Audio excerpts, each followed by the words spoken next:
एक सोच के प्रति मैं आपका ध्यान आकर्षित करना चाहता हूं। समाज में दो तरह के लोग हैं। एक वो जो अपने आप को ज्ञानी समझते हैं, यानी ज्ञान के राह पे चलने वाले हैं, जिसको हम ज्ञान योगी भी कह सकते हैं। और एक दूसरे जो कर्म के राह पे चलते हैं, कर्म योगी अपने आप को समझते हैं।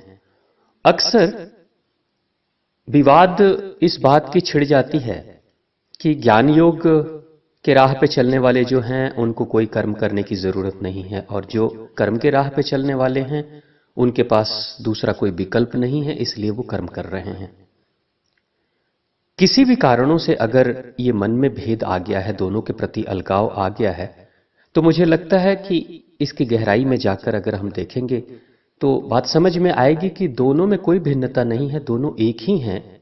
सिक्के के दो पहलू अलग अलग हैं, लेकिन एक ही सिक्के के वो दोनों हिस्से हैं। कर्म करने वाला प्रत्येक इंसान जो कुछ भी कर्म करता है, अगर वो ज्ञान के माध्यम से या चीजों को समझकर, देखकर और विवेक और बुद्धि का इस्तेमाल करने के बजाय अगर वो सिर्फ काम करते चला जाता है, तो काम तो बहुत करेगा, लेकिन वो कुछ भी किसी भी अच्छे परिणाम तक पहुंच नहीं पाता है। ना तो उसके खुद के निजी जीवन में किसी उसके लिए कोई फायदा होगा, और ना ही किसी दूसरे के जीवन में वो कुछ फायदा पहुंचा सकता है। लेकिन कर्म तो बहुत करेगा। जैसे एक बड़ी रोचक घटना घटी। करीब 4-5 मित्र एक बार नौका विहार के लिए एक बड़े से नदी में चांदनी रात को वो निकल पड़े। जाने से पहले, अपनी नौका शुरू करने से पहले, उन चारों ने, चूंकि दोस्त सभी मस्ती में थे, मौज मस्ती करने का इरादा था, तो रात्रि में, उस अर्धरात्रि में उन लोगों ने ढेर सारी शराब पी ली। मदिरा पान करने के बाद वो सोचे कि चलो अब आराम से नौका में बैठेंगे और नौका को खेएंगे, आगे चलाएंगे और नौका विहार करेंगे। रात्रि में, चांदनी रात में, इस चांद की रोशनी में हम आनंद लेंगे।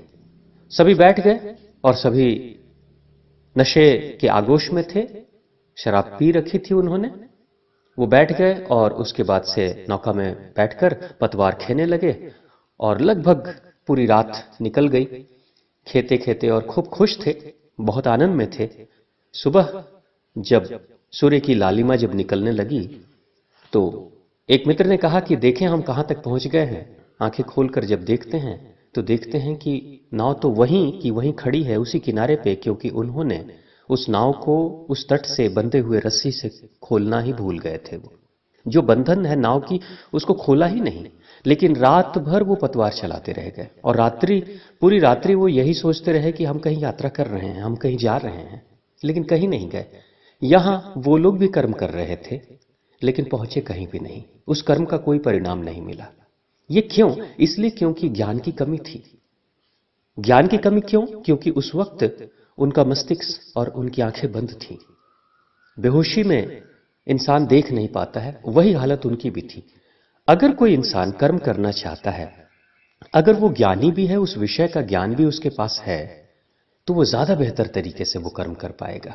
कर्म तो करना सभी को पड़ता है, कर्म से छुटकारा किसी को मिल नहीं सकता है। प्रत्येक इंसान, चाहे कोई एक सांसारिक इंसान हो, चाहे कोई साधु संत हो, दोनों को कुछ निश्चित कर्म हैं जो करने ही पड़ते हैं। जैसे सांसें तो प्रत्येक इंसान लेगा, चाहे वो सांसारिक हो या कोई सन्यासी हो।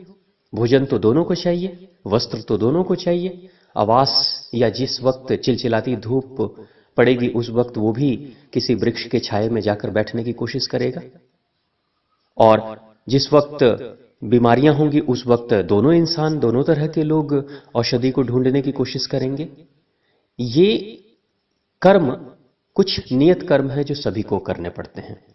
इंसान चाहे सांसारिक हो या सन्यासी हो, उसको भी सड़कों पे तो चलना ही पड़ेगा। यहां जिन वस्तुओं का और जिन संसाधनों का इस्तेमाल, चाहे वो वृक्ष हो, चाहे औषधियां हो, चाहे सड़कें हो, चाहे नदी और तालाब हो, घर हो, जिन किसी भी संसाधन का इस्तेमाल हम कर रहे हैं, उसके लिए हमारा तो कोई योगदान नहीं है, क्योंकि पहले किसी और ने योगदान किया है जिसके कारण से हम कर रहे हैं।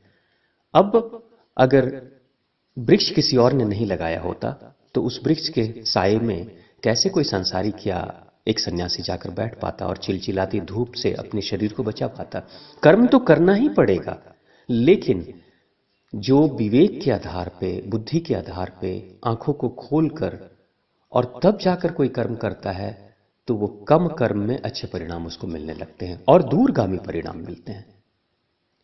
तो इंसान चाहे कोई भी हो, उसको ज्ञान के माध्यम से अपने मन की आंखों को, बुद्धि और विवेक की आंखों को खोलने की जरूरत पड़ती है। और बुद्धि और विवेक के आधार पर वो निर्णय लेता है कि क्या करना उचित है, क्या करना है, क्या पकड़ना है, किसे छोड़ना है, क्या उचित है, क्या अनुचित है, उसका भेद वो समझ लेता है।